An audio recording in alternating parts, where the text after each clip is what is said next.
ओम शांति। आज 30 नवंबर 2025 आज की अव्यक्त बाप दादा मुरली के अनमोल मधुर महावाक्य सुनेंगे। मीठे मीठे बाबा के मीठे बच्चे रिवाइज कोर्स 18 जनवरी 2008 मधुबन। अव्यक्त बाप दादा मुरली का टाइटल है सच्चे स्नेही बन। सब बोझ बाप को देकर मौज का अनुभव करो, मेहनत मुक्त बनो। सच्चे स्नेही बन, सब बोझ बाप को देकर मौज का अनुभव करो, मेहनत मुक्त बनो। आज बाप दादा अपने चारों ओर के बेफिक्र बादशाहों के संगठन को देख रहे हैं। आज बाप दादा अपने चारों ओर के बेफिक्र बादशाहों के संगठन को देख रहे हैं। इतनी बड़ी बादशाहों की सभा सारे कल्प में इस संगम के समय होती है। स्वर्ग में भी इतनी बड़ी सभा बादशाहों की नहीं होगी। इतनी बड़ी बादशाहों की सभा सारे कल्प में इस संगम के समय होती है। स्वर्ग में भी इतनी बड़ी सभा बादशाहों की नहीं होगी। लेकिन अब बाप दादा सर्व बादशाहों की सभा को देख हर्षित हो रहे हैं। दूर वाले भी दिल के नजदीक दिखाई दे रहे हैं। आप सब नयनों में समाये हुए हो, वह दिल में समाये हुए हैं। कितनी सुंदर सभा है। आज के विशेष दिवस पर सभी के चेहरों पर अव्यक्त स्थिति के स्मृति की झलक दिखाई दे रही है। सबके दिल में ब्रह्मा बाप की स्मृति समाई हुई है। आदि देव ब्रह्मा बाप और शिव बाप, आदिदेव ब्रह्मा बाप और शिव बाप दोनों ही सर्व बच्चों को देख हर्षित हो रहे हैं। आज तो सवेरे 2 बजे से लेकर बाप दादा के गले में भिन्न भिन्न प्रकार की मालाएं पड़ी हुई हैं। आज तो सवेरे 2 बजे से लेकर बाप दादा के गले में भिन्न भिन्न प्रकार की मालाएं पड़ी हुई थी। ये फूलों की मालाएं तो कॉमन है। हीरों की मालाएं भी कोई बड़ी बात नहीं है। लेकिन स्नेह के अमूल्य मोतियों की माला अति श्रेष्ठ है। हर एक बच्चे के दिल में आज के दिन स्नेह विशेष इमर्ज रहा। बाप दादा के पास 4 प्रकार की भिन्न भिन्न मालाएं इमर्ज थी। पहला नंबर श्रेष्ठ बच्चों की, जो बाप समान बनने के श्रेष्ठ पुरुषार्थी बच्चे हैं। पहला नंबर श्रेष्ठ बच्चों की, जो बाप समान बनने के श्रेष्ठ पुरुषार्थी बच्चे हैं। ऐसे बच्चे माला के रूप में बाप के गले में पिरोए हुए थे। पहली माला सबसे छोटी थी। दूसरी माला दिल के स्नेह समीप समान बनने के पुरुषार्थी बच्चों की माला। वह श्रेष्ठ पुरुषार्थी, यह पुरुषार्थी, वह श्रेष्ठ पुरुषार्थी और यह पुरुषार्थी। तीसरी माला थी जो बड़ी थी, वह थी स्नेही भी, बाप की सेवा में साथी भी, लेकिन कभी तीव्र पुरुषार्थी, कभी तूफानों का सामना ज्यादा करने वाले। जो बड़ी थी वह थी स्नेही भी, बाप की सेवा में साथी भी, बाप की सेवा में साथी भी, लेकिन कभी तीव्र पुरुषार्थी और कभी तूफानों का सामना ज्यादा करने वाले। लेकिन चाहने वाले संपन्न बनने की चाहना भी अच्छी रहती है। चौथी माला थी उल्लड़ने वालों की। भिन्न भिन्न प्रकार के बच्चों की अव्यक्त फरिश्ते फेस के रूप में मालाएं थी। बाप दादा भी भिन्न भिन्न मालाओं को देख खुश हो रहे थे और स्नेह और साकाश साथ साथ दे रहे थे। अभी आप सब अपने आप को सोचो, मैं कौन? लेकिन चारों ओर के बच्चों में विशेष संकल्प वर्तमान समय दिल में इमर्ज है कि अब कुछ करना ही है। ये उमंग उत्साह मेजोरिटी में संकल्प रूप में है, सब रूप में नंबरवार है, लेकिन संकल्प में है। बाप दादा सभी बच्चों को आज के स्नेह के दिन, स्मृति के दिन, समर्थी के दिन की विशेष दिल की दुआएं, विशेष दिल की दुआएं और दिल की बधाइयां दे रहे हैं। आज का विशेष दिन स्नेह का होने कारण मेजोरिटी स्नेह में खोए हुए हैं। ऐसे ही पुरुषार्थ में सदा स्नेह में खोए हुए रहो, लवलीन रहो, तो सहज साधन है स्नेह। सहज साधन है स्नेह, दिल का स्नेह, बाप के परिचय की स्मृति सहित स्नेह। लवलीन रहो तो सहज साधन है स्नेह, दिल का स्नेह, बाप के परिचय की स्मृति सहित स्नेह, बाप की प्राप्तियों के स्नेह, संपन्न स्नेह। स्नेह बहुत सहज साधन है। बाबा कहते क्योंकि स्नेही आत्मा मेहनत से बच जाती है। स्नेह में लीन होने कारण, स्नेह में खोए हुए होने कारण किसी भी प्रकार की मेहनत मनोरंजन के रूप में अनुभव होगी। स्नेही स्वतः ही देह के भान, देह के संबंध का ध्यान, देह की दुनिया के ध्यान से ऊपर स्नेह में स्वतः ही लीन रहते। दिल का स्नेह बाप के समीप का, साथ का, समानता का अनुभव कराता है। स्नेही सदा अपने को बाप की दुआओं के पात्र समझते हैं। स्नेह असंभव को भी सहज संभव कर देता है।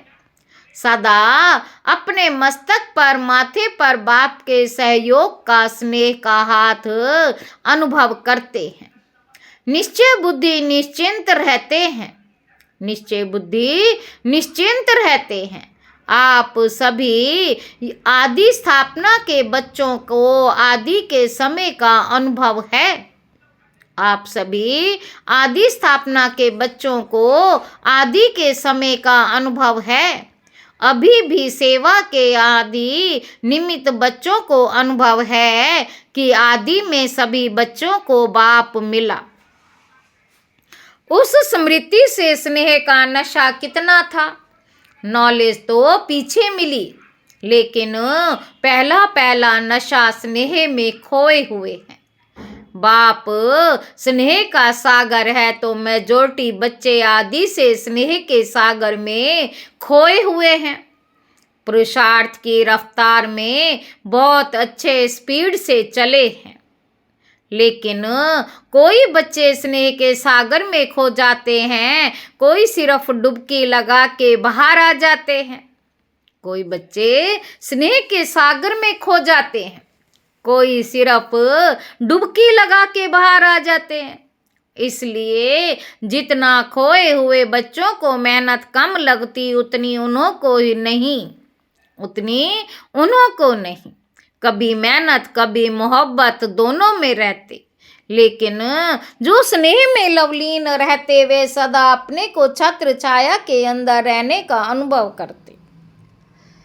दिल के स्नेही बच्चे मेहनत को भी मोहब्बत में बदल लेते हैं। उन्हों के आगे पहाड़ जैसी समस्या भी पहाड़ नहीं, लेकिन रुई समान अनुभव होती है। पत्थर भी पानी समान अनुभव होता है। तो जैसे आज विशेष स्नेह के वायुमंडल में रहे तो अनुभव किया, मेहनत है या मनोरंजन हुआ। बाबा कहते आज तो स्नेह का सबको अनुभव हुआ। अनुभव हुआ ना। स्नेह में खोए हुए थे सभी। आज मेहनत का अनुभव हुआ। किसी भी बात की मेहनत का अनुभव हुआ। क्या, क्यों, कैसे का संकल्प आया। बाबा पूछ रहे हैं क्या, क्यों, कैसे का संकल्प आया। स्नेह सब भुला देता है।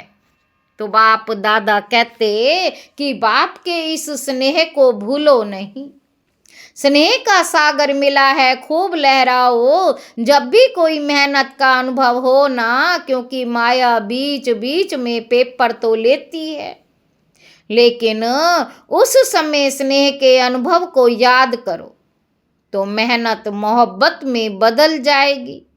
अनुभव करके देखो क्या है गलती, क्या हो जाती है उस समय, क्या क्यों इसमें बहुत चले जाते हो। जो आया है वह जाता भी है, लेकिन जाएगा कैसे। स्नेह को याद करने से मेहनत चली जाएगी, क्योंकि सभी को, बाबा कहते स्नेह को याद करने से मेहनत चली जाएगी, क्योंकि सभी को भिन्न भिन्न समय पर बाप दादा दोनों के स्नेह का अनुभव तो है ना। अनुभव कभी तो किया है ना, चलो सदा नहीं है, कभी तो है। उस समय को याद करो, बाप का स्नेह क्या है, बाप के स्नेह से क्या क्या अनुभव किया। तो स्नेह की स्मृति से मेहनत बदल जाएगी। स्नेह की स्मृति से मेहनत बदल जाएगी, क्योंकि बाप दादा को किसी भी बच्चे की मेहनत की स्थिति अच्छी नहीं लगती। बाप दादा को किसी को भी स्नेह की स्मृति से मेहनत बदल जाएगी, क्योंकि बाप दादा को किसी भी बच्चे की मेहनत की स्थिति अच्छी नहीं लगती। मेरे बच्चे और मेहनत तो मेहनत मुक्त कब बनेंगे। बाबा पूछ रहे हैं कि मेहनत मुक्त कब बनेंगे। यह संगम युग ही है जिसमें मेहनत मुक्त, मौज ही मौज में रह सकते हैं। मौज नहीं है तो कोई ना कोई बोझ बुद्धि में है। बाप ने कहा है बोझ मुझे दे दो, मैं पन को भूल ट्रस्टी बन जाओ। मैं पन को भूल ट्रस्टी बन जाओ, जिम्मेवारी बाप को दे दो और स्वयं दिल के सच्चे बच्चे बन खाओ, खेलो और मौज करो। क्योंकि यह संगम युग सभी युग में से मौजों का युग है। इस मौजों के युग में भी मौज नहीं मनाएंगे तो कब मनाएंगे।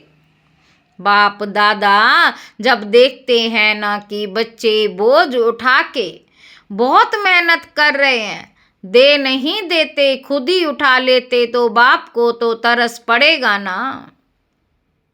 खुद ही उठा लेते हैं तो बाप को तरस पड़ेगा ना, रहम आएगा ना। मौजों के समय मेहनत, स्नेह में खो जाओ, स्नेह के समय को याद करो। हर एक को कोई ना कोई समय विशेष स्नेह की अनुभूति होती है, हुई है।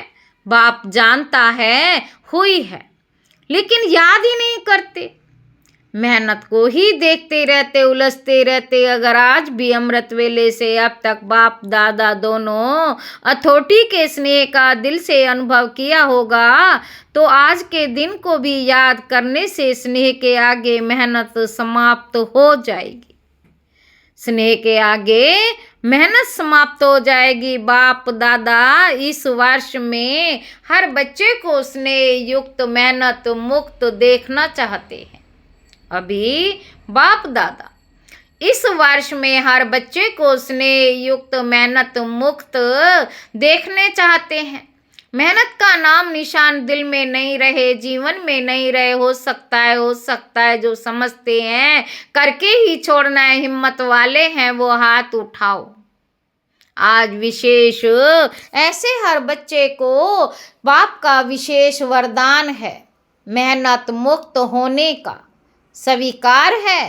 बाबा पूछ रहे हैं कि आज बाप का विशेष वरदान है, हर बच्चे को मेहनत मुक्त होने का स्वीकार है। फिर कुछ हो जाए तो क्या करेंगे, क्या क्यों तो नहीं करेंगे ना। मोहब्बत के समय को याद करना, अनुभव को याद करना और अनुभव में खो जाना आपका वायदा है। बाप भी बच्चों से प्रश्न पूछते हैं कि आप सबका वायदा है कि हम बाप द्वारा 21 जन्मों के लिए जीवन मुक्त अवस्था का पद प्राप्त कर रहे करेंगे ही। तो जीवन मुक्त में मेहनत होती है क्या? बाबा पूछ रहे हैं कि जीवन मुक्त में मेहनत होती है क्या? 21 जन्मों में एक जन्म संगम का है। आपका वायदा 21 जन्मों का है, 20 जन्मों का नहीं है। तो अभी से मेहनत मुक्त अर्थात जीवन मुक्त बेफिक्र बादशाह। अभी के संस्कार आत्मा में 21 जन्म इमर्ज रहेंगे। तो 21 जन्मों का वर्षा लिया है ना, यह लेना है अभी। तो अटेंशन प्लीज, मेहनत मुक्त, संतुष्ट रहना और संतुष्ट करना। सिर्फ रहना नहीं, करना भी है, तभी मेहनत मुक्त रहेंगे। नहीं तो रोज कोई ना कोई बोझ की बातें, मेहनत की बातें क्या क्यों की भाषा में आएंगी। अभी समय की समीपता को देख रहे हो, जैसे समय की समीपता हो रही है ऐसे आप सबका भी बाप के साथ समीपता का अनुभव बढ़ना चाहिए ना। बाप से आपकी समीपता समय की समीपता को समाप्त करेगी। बाप से आपकी समीपता समय की समीपता को समाप्त करेगी। क्या आप सभी बच्चों को आत्माओं के दुख अशांति का आवाज कानों में नहीं सुनाई देता? आप ही पूर्वज भी हो, पूज्य भी हो। तो है पूर्वज आत्माएं, है पूज्य आत्माएं, कब विश्व कल्याण का कार्य संपन्न करेंगे? बाप दादा ने समाचारों में देखा है, हर वर्ग वाले अपनी अपनी मीटिंग करते हैं, प्लान बनाते हैं कि विश्व कल्याण की गति को तीव्र कैसे करें। विश्व कल्याण की गति को तीव्र कैसे करें, प्लान तो बहुत अच्छे बनाते हैं, लेकिन बाप दादा पूछते हैं आखिर भी कब तक इसका कोई उत्तर दादियां देंगी। आखिर कब तक पांडव देंगे, आखिर कब तक बाप की प्रत्यक्षता हो। यहाँ सभी हर वर्ग के प्लान बनाने में लक्ष्य रखते हैं। यहाँ सभी हर वर्ग के प्लान बनाने में लक्ष्य रखते हैं, लेकिन प्रत्यक्षता होगी दृढ़ प्रतिज्ञा से। प्रत्यक्षता होगी दृढ़ प्रतिज्ञा से। प्रतिज्ञा में दृढ़ता, कभी किसी कारण से व बातों से दृढ़ता कम हो जाती। प्रतिज्ञा बहुत अच्छी करते। अमृत वेले अगर आप सुन सको ना, बाप तो सुनते हैं। आपके पास ऐसा भी साइंस ने साधन नहीं दिया है जो सभी के दिल की आवाज सुन सको। बाप दादा सुनते हैं। वायदों की मालाएं, संकल्प करने की बातें इतनी अच्छी अच्छी दिल खुश करने वाली होती हैं, जो बाप दादा कहते वाह बच्चे वाह। बाप दादा कहते वाह बच्चे वाह। सुनाए क्या क्या करते हो जब कर्म में आते हो ना। मुरली तक भी 75% ठीक होते हैं, लेकिन जब कर्म योग में आते हो तो उसमें फर्क आ जाता है। कुछ संस्कार, कुछ स्वभाव और संस्कार सामना करते हैं। उसमें प्रतिज्ञा दृढ़ता दृढ़ के बजाय साधारण हो जाती है। दृढ़ता की परसेंटेज कम हो जाती है। बाप दादा एक खेल बच्चों का देख मुस्कुराते हैं। कौन सा खेल करते हो बताएं क्या? बाप दादा को तो खेल देखने में रहम आता है, मजा नहीं आता है, क्योंकि बाप दादा देखते हैं बच्चे अपनी बात दूसरों के ऊपर रखने में बहुत होशियार हैं। बच्चे अपनी बात दूसरों के ऊपर रखने में बहुत होशियार हैं। क्या खेल करते, बातें बना देते हैं। सोचते हैं कौन देखने वाला है, मैं जानूं मेरी दिल जाने। बाबा कहते सोचते हैं कौन देखने वाला है, मैं जानूं मेरा दिल जाने। बाप तो परम धाम में सूक्ष्म वतन में बैठा है। अगर किसी को कहो कि ये नहीं करना चाहिए तो खेल खेल क्या करते हैं पता है? बाबा कहते अगर किसी को कहो कि ये नहीं करना चाहिए तो खेल क्या करते हैं पता है? हाँ हुआ तो है लेकिन जरूर डालते हैं। लेकिन क्या ऐसा था ना, ऐसा किया ना, ऐसे होता है ना। ऐसा था ना, ऐसा किया ना, ऐसे होता है ना। तभी हुआ मैंने नहीं किया, ऐसा हुआ तभी।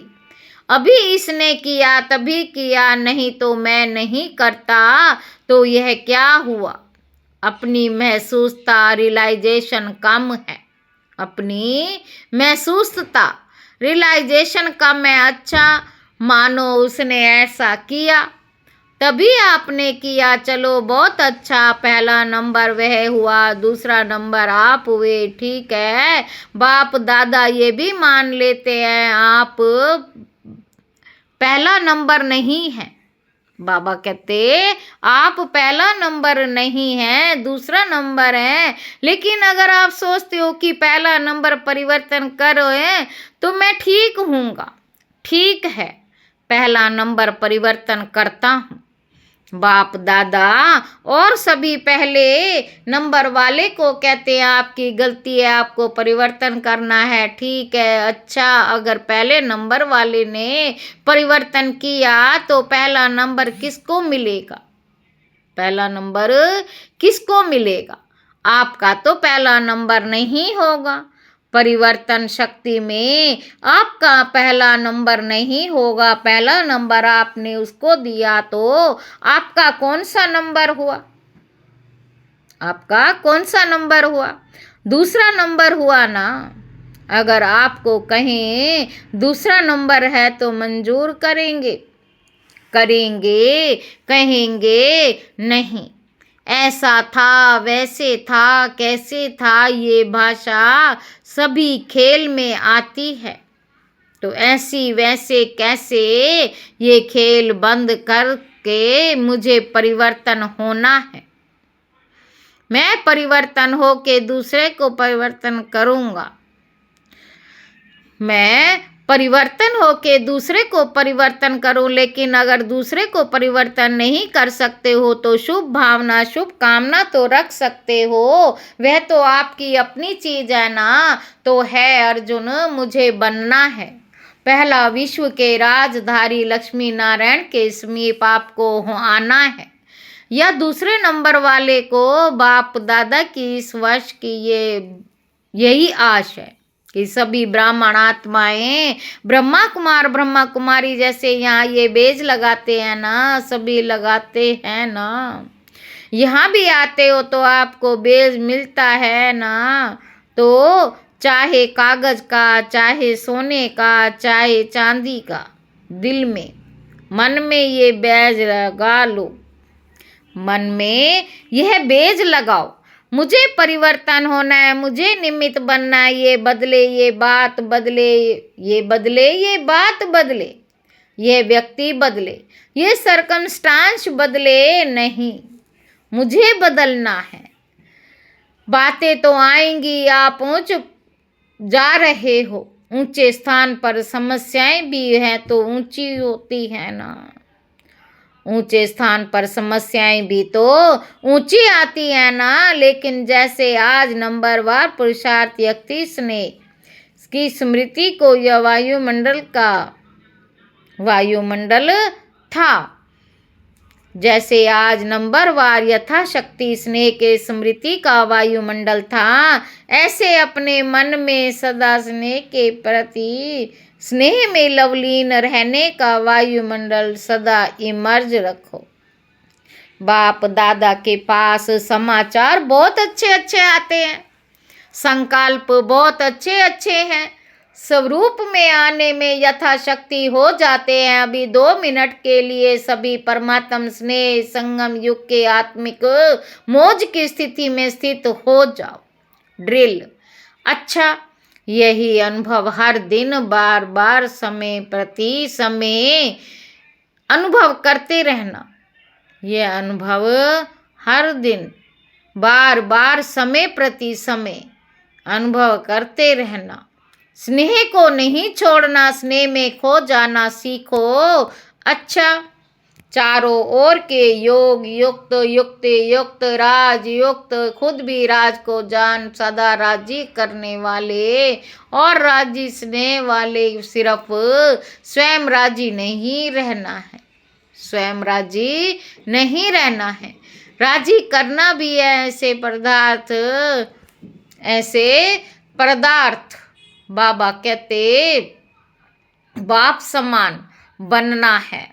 ऐसे सदा स्नेह के सागर में लवलीन बच्चों को, सदा बाप समान बनने के तीव्र पुरुषार्थी बच्चों को, सदा संभव को भी सहज संभव करने वाली श्रेष्ठ आत्माओं को, सदा बाप के साथ रहने वाले और बाप की सेवा में साथी रहने वाले ऐसे बहुत बहुत लक्की और लवली बच्चों को आज के अव्यक्त दिवस की अव्यक्त फरिश्तों स्वरूप की याद, प्यार और दिल की दुआएं।